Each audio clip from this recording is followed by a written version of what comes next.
Dokter, dari kacamata dokter melihat fenomena seperti apa dokter? Ini kasus COVID masih tinggi, tetapi juga minat wisata masyarakat ini sulit untuk dibendung.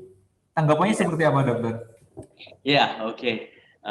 Ini fenomena yang cukup menarik ya, karena di kayak dua mata koin yang kalau kita fokus banget kepada kesehatannya, ya jadi orang-orang akan susah, masa terkekang terus di rumah, stay at home terus. Nah, tapi di lain sisi kita sudah ketahui bersama udah masuk era new normal ini, sehingga harus adaptasi kebiasaan baru.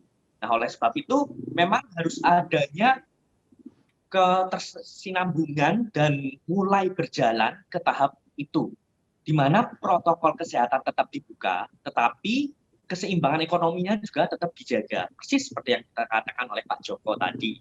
Nah, dari sisi kesehatannya sendiri, ini memang cukup berpotensi ya, di mana kalau ada orang dan kita kan nggak tahu ada satu yang positif dan siapakah yang positif di sana, bisa siapa saja, tapi hal itu bisa diminimalisasikan dengan cara mematuhi protokol kesehatan yang ada, ya.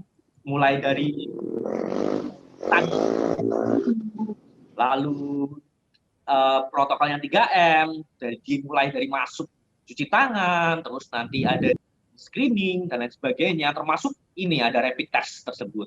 Karena rapid test pada dasarnya berfungsi sebagai screening, yaitu deteksi dini yang sangat cocok digunakan ketika untuk orang yang banyak yang massa dan harganya relatif lebih terjangkau dibandingkan swab test atau usap tenggorok itu yang sebagai salah satu yang dianggap bahwa memutuskan seseorang terkonfirmasi COVID ataupun tidak.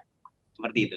Tapi kemudian setelah dilakukan rapid test maupun swab test, banyak sekali yang mengeluhkan ya Gilang ya, mengeluhkan ada yang takut juga menunggu hasilnya. Jadi masyarakat sekarang tuh lebih baik tidak melakukan rapid test daripada takut nanti hasilnya positif seperti itu ya Pak ya. Nah, apakah itu menurut dokter cukup efektif dengan terutama jika dikaitkan dengan perkembangan di lokasi wisata, Dok? Untuk perkembangan di lokasi wisata, cara tersebut dirasa cukup efektif ya untuk dari sisi kesehatannya ya, karena tadi screening dari beberapa orang, beratusan, ribuan, puluhan itu, maka kita bisa mendeteksi mana sih yang beresiko lebih tinggi lagi dengan rapid test. Nah, setelah rapid test itu, maka akan diadakan yang positif-positif akan dilakukan swab test. Nah, sehingga kita mengetahui yang terkonfirmasi. Kenapa hal ini penting? Karena begitu ada satu orang yang memang beneran dia terkonfirmasi dan kita tidak ketahui, ya itu bisa jadi klaster baru, bisa menyebabkan penularan secara drastis di situ. Kalau dilihat dari sisi medisnya, memang cara ini cukup efektif dibandingkan dengan cara-cara lain ya. Tapi kalau dilihat dari ketakutannya, dari segi mentalnya, dari segi psikisnya, ya memang tidak menyenangkan. Karena begitu mau masuk, malah diperiksa-periksa. Nanti belum kalau di termometer gun, dicek suhunya ternyata demam, ataupun nanti dicek rapid test ternyata reaktif, harus di swab, dan nggak boleh masuk. Nah, seperti itu. Jadi ini kayak kalau dilihat, tergantung kita melihatnya dari kacamata mana sih.